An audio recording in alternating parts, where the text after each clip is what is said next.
Hi friend, ব্লগটা আমি শুরু করলাম। আশা করব আপনারা সকলে ভালো আছেন। বড়োদেরকে প্রণাম জানালাম, ছোটোদেরকে অনেক অনেক ভালোবাসা। আজকে আমি পড়ব বঙ্কিমচন্দ্র চট্টোপাধ্যায়ের কপাল কুণ্ডলা। আমি যতটা পড়েছি তারপর থেকে আমি পড়ছি, তো সাথে থাকুন। মেহেরুন্নিসার খাস কামরায় বসিয়া তসবির লিখিতেছিলেন। মতি মেহেরুন্নিসার পৃষ্ঠের নিকট বসিয়া চিত্রলিখন দেখিতেছিলেন এবং তাম্বুল চর্বণ করিতেছিলেন। মেহেরুন্নিসা জিজ্ঞেস করিলেন, চিত্র কেমন হইতেছে? মতি বিবির উত্তর করিলেন, তোমার চিত্র যেরূপ হইয়া থাকে তাহাই হইতেছে। অন্য কেউ যে তোমার ন্যায় চিত্র নিপুণ নহে, ইহা দুঃখের বিষয়। মেহেরুন্নিসা, তাই যদি সত্য হয় তা দুঃখের বিষয় কেন? মতি বিবি, অন্যের তোমার চিত্র নৈপুণ্য থাকিলে তোমার মুখের আদর্শ রাখিতে পারিত। মেহেরুন্নিসা, কবরের মাটিতে মুখের আদর্শ থাকিবে? মেহেরুন্নিসা এই কথা কিছু গাম্ভীর্যের সহিত কহিলেন। মতি বিবি, ভগিনী, আজ মনের স্ফূর্তির এত অল্পতা কেন? মেহেরুন্নিসা, স্ফূর্তির অল্পতা কই? তবে যে আমার কাল প্রাতে ত্যাগ করিয়া যাইবে, তাহাই বা কি প্রকারে ভুলিব? আর 2-3 দিন থাকিয়া তুমি কেনই বা চরিতার্থ না করিবে? মতিবিবি, সুখের কার অসাধ্য? সাধ্য হইলে আমি কেন যাইব? কিন্তু আমি পরের অধীন কি প্রকারে থাকিব? মেহেরুন্নিসা, আমার প্রতি তোমার ভালোবাসা নাই থাকিলে তুমি কোনো মতে রহিয়া যাইতে। আসিয়াছ তো রহিতে পারো না কেন? মতিবিবি, আমি তো সকল কথাই বলিয়াছি। আমার সহোদর মোগল সৈন্যের মসুবদার, তিনি উড়িষ্যার পাঠানদিগের সহিত যুদ্ধে আহত হইয়া সংকটাপন্ন হইয়াছিলেন। আমি তাহারই বিপদ সংবাদ পাইয়া বেগমের অনুমতি লইয়া তাহাকে দেখিতে আসিয়াছিলাম। উড়িষ্যার অনেক বিলম্ব করিয়াছে, এক্ষণে আর বিলম্ব করা উচিত নহে। তোমার সহিত অনেক দিন দেখা হয় নাই, এই জন্য 2 দিন রহিয়া গেলাম। মেহেরুন্নিসা, বেগমের নিকট কোনো দিন পৌঁছাইবার কথা স্বীকার করিয়া আসিয়াছ? মতি বিবি বুঝিলেন মেহেরুন্নিসা ব্যঙ্গ করিতেছেন। মার্জিত অথচ মর্মভেদী ব্যঙ্গে মেহেরুন্নিসা যেরূপ নিপুণ, মতি সেরূপ নহে, কিন্তু অপ্রতিভা হইবার লোকও নহেন। তিনি উত্তর করিলেন, দিন নিশ্চিত করিয়া 3 মাসের পথ যাতায়াত করা কি সম্ভব? কিন্তু অনেক কাল বিলম্ব করিয়াছি, আর বিলম্বে অসন্তোষের কারণ জন্মিতে পারে। মেহেরুন্নিসা নিজ ভুবনমোহন হাসিয়া কহিলেন, কাহারও অসন্তোষের আশঙ্কা করিতেছ? যুবরাজের না তাহার মহিষী? মতিবিবি কিঞ্চিত অপ্রতিভ হইয়া কহিলেন, এই লজ্জাহীনকে কেন লজ্জা দিতে চাও? উভয়ের অসন্তোষ হইতে পারে। মেহেরুন্নিসা, কিন্তু জিজ্ঞাসা করি, তুমি স্বয়ং বেগম নাম ধারণ করিতেছ না কেন? শুনিয়াছিলাম কুমার সেলিম তোমাকে বিবাহ করিয়া খাস বেগম করিবেন, তাহার কত দূর? মতিবিবি, আমি সহজেই পরাধীন। যে কিছু স্বাধীনতা আছে তা কেন নষ্ট করিব? বেগমের সহচরিণী বলিয়া অনায়াসে উড়িষ্যা আসিতে পারিলাম। সেলিমের বেগম হইলে কি উড়িষ্যায় আসিতে পারিতাম? মেহেরুন্নিসা, দিল্লীশ্বরের প্রধানা মহিষী হইবে, তা উড়িষ্যা আসিবার প্রয়োজন? মতিবিবি, সেলিমের প্রধান মহিষী হইব এমন স্পর্ধা কখনো করি না। এই হিন্দুস্থান দেশে কেবল মেহেরুন্নিসাই দিল্লীশ্বরের প্রাণেশ্বরী হইবার উপযুক্ত। মেহেরুন্নিসা মুখ নত করিলেন, ক্ষণিক নিরুত্তর থাকিয়া কহিলেন, ভগিনী, আমি এমত মনে করি না যে তুমি আমাকে পীড়া দিবার জন্য এ কথা বলিলে, কি আমার মন জানিবার জন্য বলিলে। কিন্তু তোমার নিকট আমার এই ভিক্ষা, আমি যে শের আফগানের বনিতা, আমি যে কায় মনোবাক্য শের আফগানের দাসী, তাহা তুমি বিস্মৃত হইয়া কথা কহিও না। লজ্জাহীনা মতি এই তিরস্কারে অপ্রতিভ হইলেন না, বরং আরও সুযোগ পাইলেন। কহিলেন, তুমি যে প্রতিগত প্রাণা তাহা আমি বিলক্ষণ জানি, সেই জন্যে ছলক্রমে এ কথা তোমার সম্মুখে পাড়িতে সাহস করিয়াছি। সেলিম যে এ পর্যন্ত তোমার সৌন্দর্যের মোহ ভুলিতে পারেন নাই, এ কথা আমার উদ্দেশ্যে। সাবধান থাকিও। মেহেরুন্নিসা, এখন বুঝিলাম, কিন্তু কিসের আশঙ্কা? মতিবিবি, কিঞ্চিত ইতস্তত করিয়া কহিলেন, বৈধব্যের আশঙ্কা। এই কথা বলিয়া মন্ত্রী মেহেরুন্নিসার মুখপানে তীক্ষ্ণ দৃষ্টি করিয়া রইলেন, কিন্তু ভয় বা আহ্লাদের কোনো চিহ্ন তথায় দেখিতে পাইলেন না। মেহেরুন্নিসা সদর্পে কহিলেন, বৈধব্যের আশঙ্কা? শের আফগানের আত্মরক্ষার অক্ষম নয়। বিশেষ আকবর বাদশাহের রাজমধ্যে তাহার পুত্র বিনা দোষে পরপ্রাণ নষ্ট করিয়া নিস্তার পাইবেন না। মতি বিবি, সত্য কথা, কিন্তু সম্প্রতিকার আগ্রার সংবাদ এই যে আকবর শাহ গত হইয়াছেন, সেলিম সিংহাসন হইয়াছেন, দিল্লীশ্বরকে কে দমন করিবে? মেহেরুন্নিসা আর কিছু শুনিলেন না। তার সর্বাঙ্গ শিউরিয়া কাঁপিতে লাগিল। আবার মুখ নত করিলেন, লোচন যুগল অশ্রুধারা বহিতে লাগিল। মতি জিজ্ঞাসা করিলেন, কাঁদো কেন? মেহেরুন্নিসা নিঃশ্বাস ত্যাগ করিয়া কহিলেন, সেলিম ভারতবর্ষের সিংহাসন আমি কোথায়? মতির মনস্কামনা সিদ্ধ হইল। তিনি কহিলেন, তুমি আজও যুবরাজকে একবারে বিস্মৃত হইতে পারো না। মেহেরুন্নিসা গদগদ স্বরে কহিলেন, কাহাকে বিস্মৃত হইব? আত্মজীবন বিস্মৃত হইব, তথাপি যুবরাজকে বিস্মৃত হইতে পারিব না। কিন্তু শোনো ভগিনী, অকস্মাৎ মনের কপাট খুলিল। তুমি এ কথা শুনিলে, কিন্তু আমার শপথ, এ কথা যেন কর্ণান্তর না যায়। মতি কহিলেন, ভালো, তাহাই হইবে। কিন্তু যখন সেলিম শুনিবেন যে আমি বর্ধমান আসিয়াছিলাম, তখন তিনি অবশ্য জিজ্ঞাসা করিবেন যে মেহেরুন্নিসা আমার কথা কি বলিল, তখন আমি কি উত্তর করিব?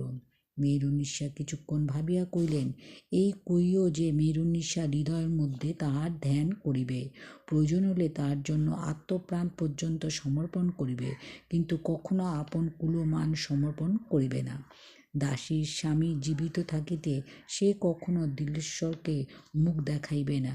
আর যদি দিল্লীশ্বর কর্তৃক আমার স্বামীর প্রাণান্তর হয়, তবে স্বামী হত্যার সহিত ইহজন্মে তাহার মিলন হইবে না। ইহা কইয়া মেহেরুন্নিসা সেই স্থান হইতে উঠিয়া গেলেন। মতিবিবি চমৎকৃত হইয়া রহিলেন, কিন্তু মতিবিবিরই জয় হইল। মেহেরুন্নিসার চিত্তের ভাব মতিবিবি জানিলেন। মতিবিবির আশা ভরসা মেহেরুন্নিসা কিছুই জানিতে পারিলেন না। তিনি পরের আত্মবুদ্ধির প্রভাবে দিল্লীশ্বরের ঈশ্বরী হইয়াছিলেন।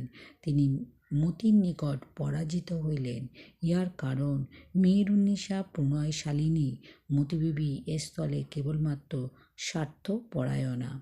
মনুষ্য হৃদয়ের বিচিত্র গতি মতিবিবি বিলক্ষণ বুঝিলেন। মেহেরুন্নিসার কথা আলোচনা করিয়া তিনি যা সিদ্ধান্ত করিলেন, কালে তাহাই যথার্থীভূত হইল। তিনি বুঝিলেন যে মেহেরুন্নিসা জাহাঙ্গীরের যথার্থ অনুরাগী। অতএব নারীদর্পে এখন যাহাই বলুন, পদযুক্ত হইলে মনের গতি রোধ করিতে পারিবেন না। বাদশার মনস্কামনা অবশ্য সিদ্ধ করিবেন।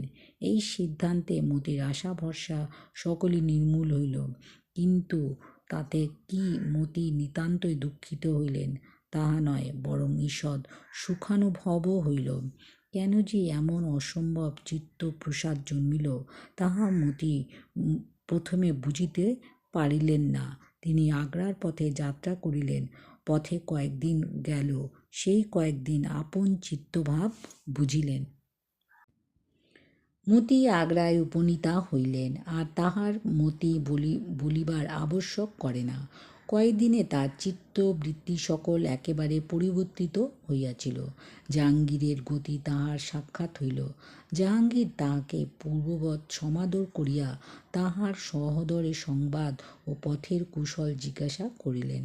লুৎফুন্নিসা যাহা মেহেরুন্নিসাকে বলেছিলেন তাহা সত্য হইল। অনন্য প্রসঙ্গে বর্ধমানের কথা শুনিয়া জাহাঙ্গীর জিজ্ঞাসা করিলেন, মেহেরুন্নিসার নিকট 2 দিন ছিলে বলিতেছ, মেহেরুন্নিসা আমার কথা কি বলিল? লুৎফুন্নিসা অকপটের হৃদয়ে মেহেরুন্নিসার অনুরাগের পরিচয় দিলেন। বাদশাহ শুনিয়া নীরবে রহিলেন। তাহার বিস্ফারিত লোচনে 2-1 বিন্দু অশ্রু বহিল। লুৎফুন্নিসা কহিলেন, জাহাপনা, দাসীর শুভ সংবাদ দিয়াছে। দাসী এখন কান পুরস্কারের আদেশ হয় নাই? বাদশাহ হাসিয়া কহিলেন, বিবি, তোমার আকাঙ্ক্ষা অপরিমিত। লুৎফুন্নিসা, জাহাপনা, দাসীর কি দোষ? বাদশাহ, দিল্লীর বাদশাহ তোমার গোলাম করিয়া দিয়াছে, আরও পুরস্কার চাইতেছ? লুৎফুন্নিসা হাসিয়া কহিলেন, স্ত্রীলোকের অনেক স্বাদ। বাদশাহ, আবার কি স্বাদ হইয়াছে? লুৎফুন্নিসা, আগে রাজাজ্ঞা হোক যে দাসী আবেদন গ্রাহ্য হইবে। বাদশাহ, যদি রাজকার্যে বিঘ্ন না হয়। লুৎফুন্নিসা হাসিয়া, একের জন্য দিল্লীশ্বরী কার্যে বিঘ্ন হয় না। বাদশাহ, তবে স্বীকৃত হইলাম। সাতটা কি শুনি? লুৎফুন্নিসার সাধ হইয়াছে, একটি বিবাহ করিব। জাহাঙ্গীর উচ্চহাস্য করিয়া কহিলেন, এই নতুন স্বাদ বটে। কোথাও সম্বন্ধে স্থিরতা হইয়াছে?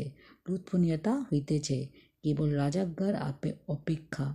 রাজার সম্মতি প্রকাশ না হইলে কান সম্বন্ধ স্থির নহে। বাদশাহ, আমার সম্মতির প্রয়োজন কি? কাহাকেই সুখের সাগরে ভাসাইবে অভিপ্রায় করিয়াছ? লুৎফুন্নিসা, দাসী দিল্লীশ্বরের সেবা করিয়াছে বলে দ্বিচারিণী নয়। দাসী আপন স্বামীকেই বিবাহ করিবার অনুমতি চাইতেছে। বাদশাহ, বটে, এ পুরাতন নফরের দশা কি করিবে? লুৎফুন্নিসা, দিল্লীশ্বরী মেহেরুন্নিসাকে দিয়া যাইব। বাদশাহ, দিল্লীশ্বরী মেহেরুন্নিসা কে? লুৎফুন্নিসা, যিনি হইবেন। জাহাঙ্গীরের মনে ভাবিলেন যে মেহেরুন্নিসা দিল্লীশ্বরী হইবেন তাহা লুৎফুন্নিসার ধ্রুব জানিতেছেন। তৎকালে নিজ মনোবিলাস বিফল হইল বলিয়া রাজা বরদ হইতে বিরাগ অবসর লইতে চাইতেছেন। এইরূপ বুঝিয়া জাহাঙ্গীর দুঃখিত হইয়া নীরবে রহিলেন। মহারাজের কি এ সম্বন্ধে সম্মতি নাই? বাদশাহ, আমার অসম্মতি নাই, কিন্তু স্বামীর সহিত আবার বিবাহের আবশ্যকতা কি? লুৎফুন্নিসা কপালক্রমে প্রথম বিবাহের স্বামী পত্নী বলিয়া গ্রহণ করিলেন না। এক্ষণে জাহাপনার দাসীকে ত্যাগ করিতে পারিবেন না। বাদশাহ রহস্য হাস্য করিয়া পরে গম্ভীর হইলেন, কহিলেন, প্রেয়সী, তোমার আমার আদে কিছু নাই। তোমার যদি সেই প্রবৃত্তি হয় তবে তদ্রূপই করো, কিন্তু আমাকে কেন ত্যাগ করিয়া যাইবে? এক আকাশে কি চন্দ্র সূর্য হইয়া বিরাজ করিবে না? এক বৃন্তে কি দুটি ফুল ফোটে না? লুৎফুন্নিসা বিস্ফারিত চক্ষে বাদশাহের প্রতি দৃষ্টি করিয়া কহিলেন, ক্ষুদ্র ফুল ফুটিয়া থাকে, কিন্তু এক মৃণালে দুইটি কোমল ফোটে না। আমার রত্ন সিংহাসনে কেন কণ্টক হইয়া থাকিব? লুৎফুন্নিসা আত্মমন্দিরে প্রস্থান করিলেন। তাহার এরকম মনোবাঞ্ছা যে কেন জন্মিল তাহা তিনি জাহাঙ্গীরের নিকট ব্যক্ত করেন নাই। অনুভবে যেরূপ বোঝা যেতে পারে, জাহাঙ্গীর যেরূপ বুঝিয়া ক্ষান্ত হইলেন, নিরুর দত্ত কিছুই জানিলেন না। লুৎফুন্নিসার হৃদয় পাষাণ। সেলিমের রমণী হৃদয়োজ্জিত রাজকান্তি কখনো তাকে মনোমুগ্ধ করে নাই, কিন্তু এইবার পাষাণের মধ্যে কীট প্রবেশ করিয়াছিল। লুৎফুন্নিসা আলয়ে আসিয়া প্রফুল্ল বদনে পেশমনকে ডাকিয়া বেশভূষা পরিত্যাগ করিলেন। সুবর্ণ মুক্তাদিখচিত বসন পরিত্যাগ করিয়া পেশমনকে কহিলেন, এই পোশাকটি তুমি লও।